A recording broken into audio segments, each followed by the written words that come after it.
함께 나눌 말씀은 다니엘서 1장 8절에서 16절까지 보겠습니다. 다니엘서 1장 8절에서 16절.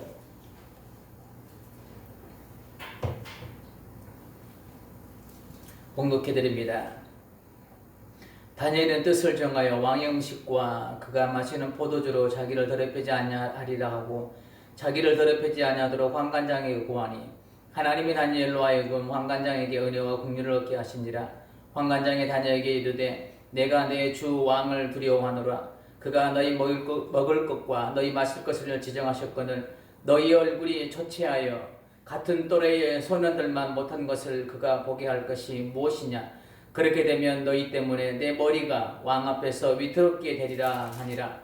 환관장이 다니엘과 하나냐와 미사엘과 아샤랴를 감독하게 한 자에게 다니엘이 말하되 청하오니 당신의 종들을 열흘 동안 시험하여 채식을 주어 먹게 하고 물을 주어 마시게 한 후에 당신 앞에서 우리의 얼굴과 왕의 음식을 먹는 소년들의 얼굴을 비교하여 보아서 당신이 보는 대로 종들에게 행하소서 하며 그가 그들의 말을 따라 열흘 동안 시험하더니 열흘 후에 그들의 얼굴이 더욱 아름답고 살이 더욱 윤택하여 왕의 음식을 먹는 다른 소년들보다 더 좋아 보인지라. 다 같이 합니다. 그리하여 감독하는 자가 그들에게 지정된 음식과 마실 포도주를 제하고 채식을 주니라. 아멘. 우리 앞뒤로 인사하겠습니다. 흘러보냅시다. 반갑습니다. 참으로 오랜만에 예배 가운데 뵌 것 같습니다. 오늘 제목을 결단을 삶으로 라는 제목으로 함께 은혜를 나누겠습니다. 두 신사가 나룻배를 타고 갔습니다. 그런데 이 두 신사의 대화 내용이 이렇습니다. 한 사람은 행함이 중하다. 한 신사는 행함이 최고다. 또 다른 한 신사는 아니다. 믿음이 최고다. 이렇게 두 사람의 의견이 첨예하게 대립하고 있었습니다. 그런데 이 이야기를 듣고 있던 이 배에 노를 젓고 있는 배 주인이 이렇게 조심스럽게 이야기합니다. 죄송한데 거기 이야기에 나의 의견을 듣고 말씀드려도 되냐고. 그래 허락을 받고 이 배 사공이 이렇게 이야기합니다. 자, 한쪽 노를 행함이라고 생각해 보십시오. 그러면서 한쪽 노만 쳤습니다. 자, 보십시오. 어떻게 되나요? 배가 그 자리에서 뱅글뱅글 돌죠. 자, 그러면 한쪽 노가 믿음이라고 한번 생각해 보십시오. 그리고 한쪽 노를 계속 쳤습니다. 어떻게 되죠? 배가 계속 한쪽만 돌죠. 동일합니다. 예. 자, 보십시오. 이제 행함과 믿음의 노를 같이 쳐보겠습니다. 그러면 사공이 같이 졌습니다. 어떻게 되죠? 묻습니다. 앞으로 갈 수 있죠. 예. 그러면서 그 이야기를 합니다. 행함도 중요하고 믿음도 중요합니다. 그래야만이 행함의 노와 믿음의 노를 같이 줘야만이 이 배는 전진할 수 있듯이 성도들도 그런 삶을 살아야 됩니다. 이렇게 뱃사공이 이야기했다고 합니다. 우리의 신앙생활의 모습이 아마 이뤄야 되지 않을까라는 생각을 해보는 의미에서 이 예화를 한번 드려봤습니다. 우리가 성숙되기는 원합니다. 그리고 믿음이 장성한 분량에까지 이르기를 소망합니다. 그런데 우리가 우리의 신앙생활을 한번 점검해 보면 한쪽에만 치우쳐 있지 않은지, 믿음과 은혜는 받고 있는데 그 믿음과 은혜가 삶으로 이어지지 않는 행함이 없는 삶이라면 우리의 신앙은 이 배가 전진하지 못하고 그냥 그 자리에서 돌고 있는 것처럼 우리의 신앙도 장성한 분량에까지 이르지 못하고 앞으로 전진하지 못하는 그런 미성숙된 그런 신앙인으로 정체되어 있을 수 있다는 겁니다. 이런 의미에서 아까도 말씀드렸지만 제목을 결단해서 삶으로, 다시 말해서 믿음에서 행함으로, 이런 제목도 아마 될 것 같습니다. 다니엘이라는 인물을 살펴보면서 우리도 결단으로만 머물지 말고 은혜 받는 곳으로만 머물지 말고 늘 그 자리에 머무는 신앙생활이 아니라 결단이 삶으로 이어져서 우리가 한번 성숙의 단계로 한번 나아가보자는 의미로 함께 그런 소망을 가지고 함께 본문을 살펴보겠습니다. 다니엘은 세층과 함께 바벨론의 포로로 잡혀온 상태입니다. 포로는 자기 삶이 없습니다. 자기 의견도 제시할 수 없습니다. 자기 주장도 할 수 없습니다. 자기 생각대로 무엇인가 그 어떤 것도 할 수 없는 게 포로예요. 과거에 내가 어떤 삶을 살았기 때문에 지금 내가 그렇게 살아야 됩니다 라고 이렇게 주장할 수도 없는 게 바로 포로의 신분입니다. 그런데 이런 상식을 뛰어넘는 결단을 다니엘은 당당하게 요구합니다. 자, 8절을 봅니다. 다니엘은 뜻을 정하여 왕의 음식과 그가 마시는 포도주로 자기를 더럽히지 아니하려 하고 자기를 더럽히지 아니하도록 환관장에게 당당하게 이야기합니다. 포로 입장인데 자기 생각과 자기 의견을 낼 수도 없는 그런 입장인데 자기 의견을 당당하게 이야기해요. 무슨 백을 믿고 이러고 있는지 모르겠지만 당당하게 요구합니다. 다니엘은 포로를 잡혀온 상태에서 신앙의 순결을 지켜내기 위해 마음에 결단을 합니다. 8절의 시작을 다니엘은 뜻을 정하여 라고 시작합니다. 8절을 보면 이 믿음의 순결성을 지켜내기 위해서 마음에 결단을 합니다. 이것은 뜻을 정하였다는 것은 다니엘이 자기의 신앙생활의 순결성을 지켜내기 위한 결의에 찬 다짐이기도 합니다. 그러나 다니엘은 뜻을 정하는 생각에만 머물러 있지 않습니다. 8절을 보면 다니엘은 정한 뜻, 곧 그 결단을 행함으로 드러내고 있습니다. 어떻게요? 환관장에게 당당하게 나는 이런 사람이니까 나는 이렇게 해야 됩니다 라고 당당하게 요구하고 있는 거예요. 결단으로만 머물러 있지 않습니다. 다니엘은 뜻을 정함으로 해서 생각으로만 머물러 있지 않아요. 그 결단을, 그 생각을 지금 행함으로 드러내고 있는 거예요. 이런 다니엘의 모습에서 우리가 붙잡아야 될 은혜가 있습니다. 다니엘은 포로이기 때문에 약자 중에 약자입니다. 무엇인가를 요구할 수 있는 입장이 아니에요. 그러나 그는 당당합니다. 어느 한 곳도 주눅든 모습을 찾아볼 수 없습니다. 때로는 나의 마음과 나의 삶을 약하게 만드는 거대한 바벨론과 같은 장벽이 나를 가로막고 설 때가 있습니다. 나를 주눅들게 하는. 그때 우리는 한없이 연약해지죠. 거대한 장벽을 만나면 한없이 작아집니다. 자신이 없어 주눅들도 있습니다. 당당하지 못하고 한없이 작아질 때도 있습니다.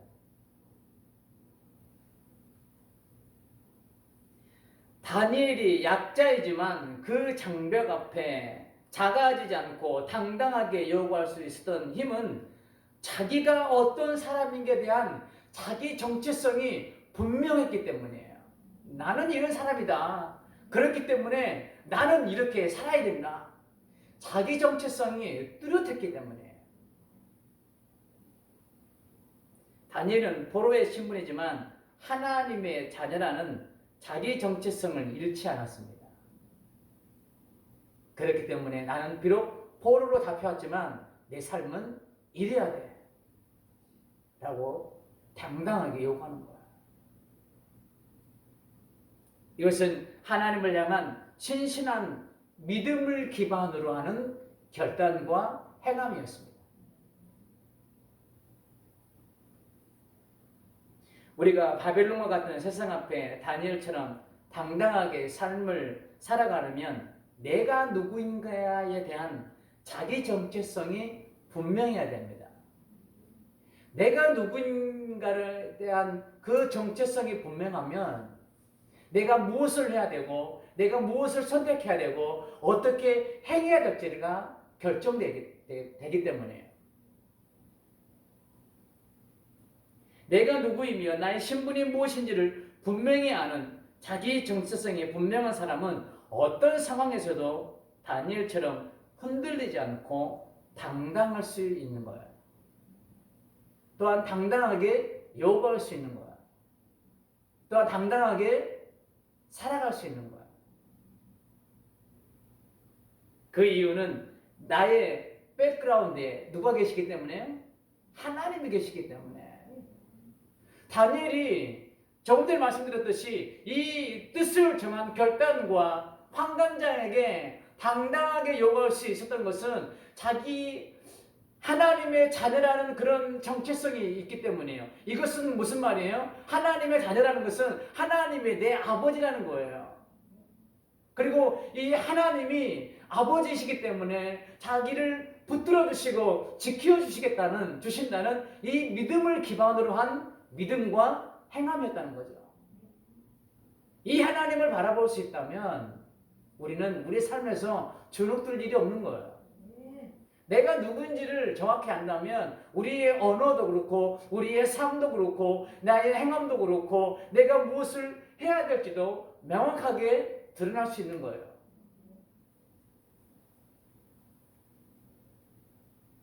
그리고 다니엘을 통해서 우리가 붙잡아야 될 또 한 가지 은혜가 있습니다. 그것은 그는 뜻을 정하는 데만 그치지 않았다는 거예요. 서두에도 말씀드렸듯이 생각에만 머물지 않았다는 겁니다. 그것을 행동으로 옮겼습니다. 8절 하반절에 말씀드렸듯이 환관장에게 당당하게 요구하는 행함으로 연결됐어요. 마음의 결단은 누구나 할 수 있습니다. 생각은 누구나 할 수 있습니다. 나 같으면 그렇게 안 할 것 같아. 이런 말 누구나 할 수 있습니다. 그런데 그것을 행함으로 살아내는 것은 참 어려운 것 같아요. 막상 내일이 되면 그렇게 잘 안 되는 것 같아요. 내가 제3자 입장에서 그 누군가를 바라볼 때는 나 같으면 그렇게 안 할 것 같은데 라고 이야기를 하지만 그 일이 내일이 되면 그게 참 어려운 것 같더라고요. 우리가 새해를 출발하면서 우리가 한두 가지의 결단을 아마 했을 거예요. 하나님, 올해는 내가 꼭 이거는 한번 도전해 보겠습니다. 그러나 그것을 행동으로 연결시키기는 참 거의 쉽지 않은 것 같습니다. 더군다나 지금 다니엘처럼 포로로 잡혀온 상황에서 그리고 약자 입장에서 이렇게 당당하게 결단을 또한 그 마음의 뜻을 당당하게 요구할 수 있다는 것. 다니엘 입장에서는 그렇게 쉬운 결단이 아닙니다.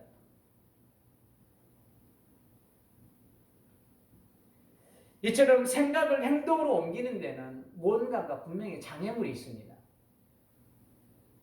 지금 다니엘이 자기가 정한 뜻을 환관장에게 말했을 때 단번에 들어주면 좋았을 텐데 이 환관장이 자기 입장을 대변하면서 이렇게 이야기합니다. 10절에 보니까 너희가 그렇게 하면 내 목숨이 위태롭다. 이 음식을 누가 정해주냐? 왕이 지정해주지 않았느냐? 그런데 이 명령을 어기면 내 목이 달아날 수도 있다. 10절에 환관장이 그렇게 하면서 다니엘의 첫 번째 요구를 단번에 거절합니다. 다니엘이 이 요구를 하기까지 성경에는 기록되어 있지 않지만 아마 고민하고 또 고민하고 기도하고 또 기도했을 거예요. 어떻게 보면 포로가 왕의 명령을 거부하고 자기의 요구를 들어달라고 하는 것은 어떻게 보면 죽음을 담보로 하는 요구일 수도 있습니다. 죽음을 담보로. 네가 왕의 명령을 어겨? 네가 지금 포로인데? 당장 죽여. 왕의 말 한마디면 다니엘과 세 친구는 당장 죽을 수도 있는 거예요. 이렇게 용기를 내서 환관장에게 이야기했는데 단번에 거절합니다. 환관장은 자기 목이 생명이 위태롭다는 이유 하나만. 그러나 중요한 것은 한 번 실패했다고 다니엘은 포기하지 않는다는 거예요. 12절과 13절에 보면 다시 도전합니다. 보세요. 청하오니 당신의 종들을 열흘 동안 시험하여 채식을 주어 먹게 하고 물을 주어 마시게 한 후에 당신 앞에서 우리의 얼굴과 왕의 음식을 먹는 소년들의 얼굴을 비교하여 보아서 당신이 보는 대로 종들에게 행하소서. 자, 다니엘을 통해서 우리가 붙잡아야 될 것은 한 번 실패했다고 포기하지 않는다는 거예요. 우리가 신앙생활을 하면서 지난 날들을 돌아보면 수많은 후회들을 남기는 것들이 많이 있죠.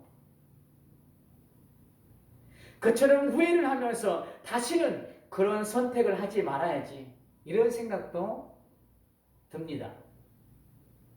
내가 그때로 돌아가면 내가 이런 선택을 할 거야. 내가 앞으로 이런 상황이 또 벌어지면 내가 그런 선택을 하지 않을 거야.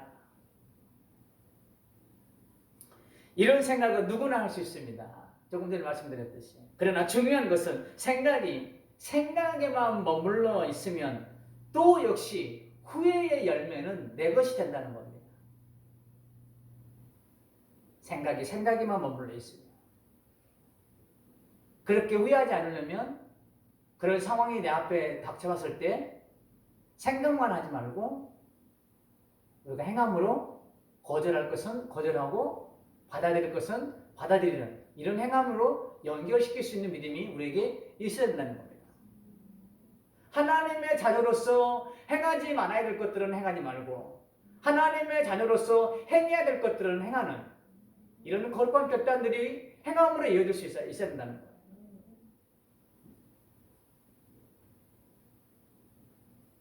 우리가 후회되는 삶을 살지 않기로 생각하고 결단하고 마음먹었다면 그 다음은 다니엘처럼 그 생각과 결단을 행함으로 살아내는 삶으로 연결시킬 수 있어야 된다는 겁니다. 그러나 우리가 기억해야 될 것은 나의 결단을 삶으로 살아내려 할 때 환관장처럼 다니엘의 뜻과 요구를 들어주지 않는 것처럼 분명히 그것을 방해하는 분명히 방해 세력은 분명히 있다는 사실을 우리는 명심해야 됩니다.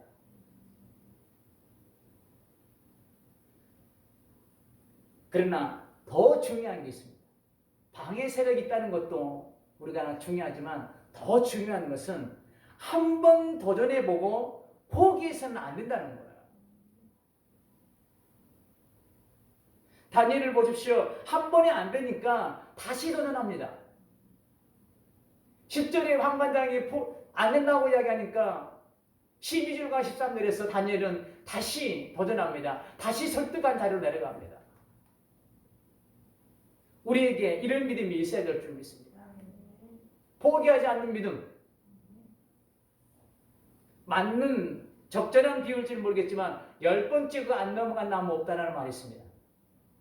우리가 한 번 찍어보고 나무가 안 넘어가니까 그 도끼를 내려놓아서는 안 된다는 거예요.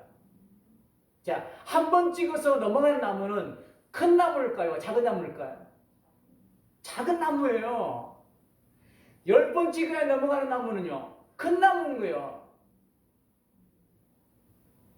여러분이 10번 찍어야 된다는 수고가 있다는 것은 그만큼 열매가 나에게 크다는 거예요. 그러나 한 번에 탁 쳐서 넘어간 나무는 그만큼 작다는 거예요. 그만큼 열매가 없다는 거예요. 우리는 이 사실을 기억해야 되는 거예요. 그래서 우리는 한 번 찍어서 안 넘어가면 다니엘처럼 또다시 계속해서 도전하는 믿음이 우리에게 있어야 될 줄 믿습니다.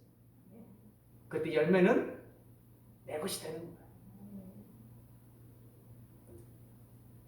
다니엘이 한 번 해보고 안 된다고 포기했으면 아마 믿음의 이 순결성을 지켜내지 못했을 거예요. 우리도 그렇다는 겁니다.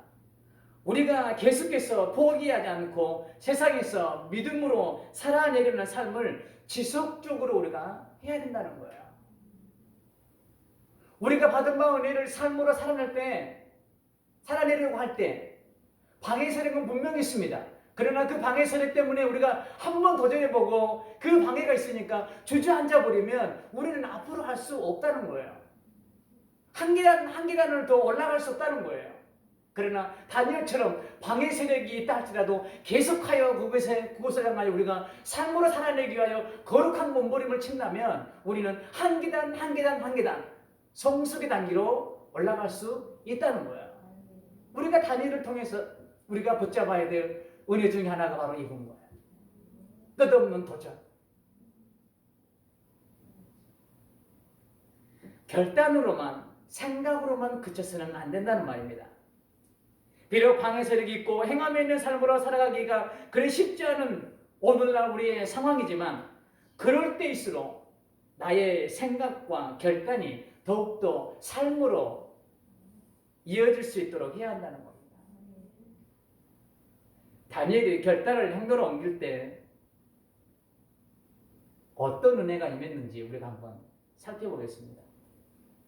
이거는 다니엘만 아니라 우리의 삶 가운데도 동일하게 임하시는 하나님의 은혜입니다. 15절 먼저 봅니다. 15절. 열흘 후에 그들의 얼굴이 더욱 아름답고 살이 더욱 윤택하여 왕의 음식을 먹는 다른 소년들보다 더 좋아 보인지라. 결단을 삶으로 살아갈 때 하나님의 은혜가 바로 15절에 있습니다. 15절의 말씀은 말씀을 붙잡고 삶을 살아내는 성도들의 삶을 상징적으로 보여주는 말씀이기도 해요. 결단을 삶으로 살아낼 때 나의 삶은 더욱 아름다워진다는 겁니다. 더욱 윤택해진다는 겁니다. 다른 소년들보다 더 좋아 보인 것처럼 지금의 선택이 내가 안 되는 것처럼 보이지만 하나님께서는 그것을 다른 소년들보다 더 좋아 보이게 하는 것처럼 지금의 나의 선택을 하나님께서는 더욱 나의 다른 사람들에 비해서 더욱 아름답게 하나님께서 만들어 가시고 빚어가신다는 거예요. 이게 믿음에서 행함으로 살아내는 성도들의 삶인 거예요. 성도들이 누리는 은혜인 거예요. 잠언 4장 18절에 보니까 이런 말씀이 있습니다. 의인의 길은 돋는 햇살 같아서 크게 빛나 한낮의 광명에 이르거니와. 의인이 누굽니까? 하나님 말씀 붙잡고 따르고 행하는 자들이에요. 대낮에 가로등 하나 켠다고 그 가로등이 얼마나 효과가 있을까요? 아무런 효과가 없을 거예요.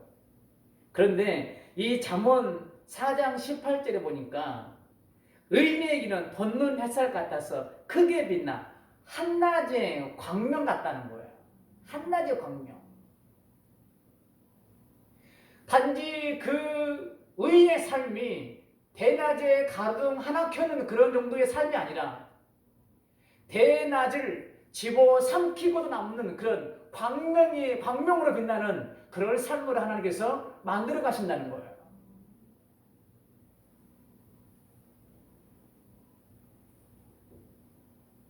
그리고 또 다른 은혜가 있습니다. 16절을 보겠습니다. 또 다른 은혜. 그리하여 감독하는 자가 그들에게 제정된 음식과 마실 포도주를 제하고 채식을 주니라. 감독하는 자들이 다니엘의 요구를 들어주어 채식만 줍니다. 그런데 이 16절 말씀이 그냥 단순히 그냥 다니엘의 요구를 들어줬다고 생각하면 그냥 아무런 의미 없이 지나갈 수 있는 아주 단순한 구절이에요. 그런데 이 상황을 우리가 조금 깊이 들어가면 이게 결코 쉬운 결단이 아닙니다. 다니엘과 세 친구가 먹어야 하는 음식을 누가 지정해 준 거죠? 환관장이 말했던 것처럼 10절에 왕이 지정해 준 음식이 아니냐? 왕이 지정해 줬습니다. 왕이 환관장과 감독들에게 이 선원들에게 포로로 잡아온 선원들에게 왕의 음식을 먹게 하여 3년 후에 건강한 모습으로 내 앞에 세워라. 이런 명령이 떨어진 거예요. 자, 그러면 황관장과 이 감독들은 누구의 명령을 지금 들어야 되는 거예요? 왕의 명령을 들어야 되는 거예요. 포로인 다니엘의 말을 듣는 것이 아니라 왕의 명령을 듣고 왕의 명령에 순종해야 되는 책임이 있는 게 황관장과 감독들인 거예요. 그런데 16절에 지금 누구의 요구를 들어주고 있어요? 다니엘의 요구를 들어주고 있는 거예요. 이 하나만으로 이 황관장과 감독들은 왕의 명령을 어겼다는 이유 하나만으로 죽을 수 있습니다. 아니, 죽어야 됩니다. 그런데 그것을 뒤로하고 지금 16절에 다니엘의 요구를 들어주고 있어요. 어떻게 이런 일이 가능했을까요? 9절에서 우리가 그 답을 찾아봅니다. 본문 오늘 요절 말씀이기도 합니다. 9절 다 같이 한번 우리 함께 목소리 한 목소리로 봉독해봅니다. 시작. 하나님이 다니엘로 하여금 아멘입니다. 결단으로만 머물지 않고 삶으로 살아낼 때에 하나님께서는 우리 모든 주위 사람들에게 그런 긍휼과 은혜를 베풀도록 만들어 가신다는 거예요. 황관장과 감독들은 자기들이 섬기고 있는 왕의 명령을 따라야 합니다. 왕의 명령을 어기면 죽습니다. 이것이 상식이고 당연한 이치이고 당연한 위계 질서인 거예요. 그런데 인간의 상식을 뛰어넘는 일이 벌어졌습니다. 인간의 논리를 뛰어넘는 일이 벌어졌습니다. 이 일은 사람의 힘으로는 도저히 할 수 없는 일이에요. 9절에 누가 은혜를 베풀어 주셨어요? 하나님께서 황관장에게 다니엘을 향한 긍휼의 마음을 부어주신 거예요. 은혜의 마음을 부어주신 거예요. 우리가 삶을 살아갈 때에 황관장과 같은 그런 바빌론과 같은 그런 환경들을 만날 때에 하나님께서 우리가 결단만 머물지 않고 우리가 삶을 살아갈 때에 하나님께서는 우리가 걸어갈 길을 미리도 만들어 놓으시는 거예요. 하나님의 돕는 손길들을 붙여주시는 거예요. 우리가 그 손길들을 경험하지 못했다는 것은 다른 말로 우리가 생각에만 머물러 있고 결단에만 머물러 있기 때문에 하나님의 우리 삶의 현장에서 하나님의 손길을 느끼지 못한다는 또 다른 반증일 수도 있습니다.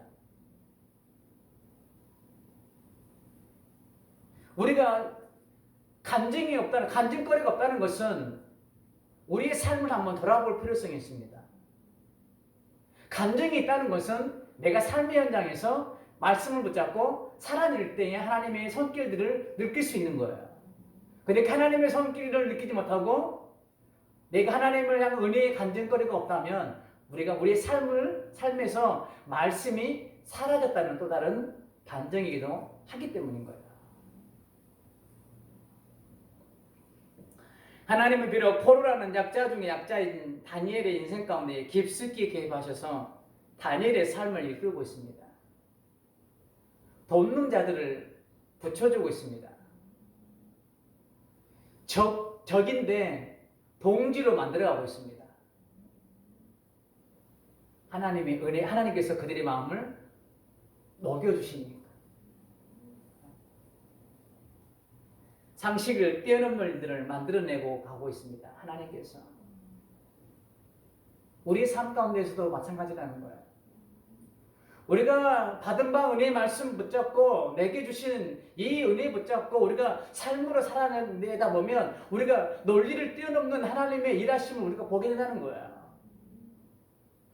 우리의 상식으로는 도저히 안 될 것 같은 일들이 말씀을 붙잡고 삶을 살아낼 때에 우리 삶 가운데 그런 상식을 뛰어넘는 일들이 무궁무진하게 하나님께서 만들어 가신다는 거예요. 그건 누구의 것이라고요? 삶을 살아가는 성도들의 것인 거예요.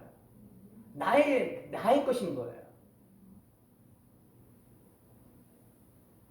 이 하나님이 다니엘의 하나님이시기도 하지만 지금 나의 하나님이기도 합니다. 이 하나님을 믿으시기 바랍니다. 결론입니다. 다니엘의 하나님이 저와 여러분의 하나님이십니다.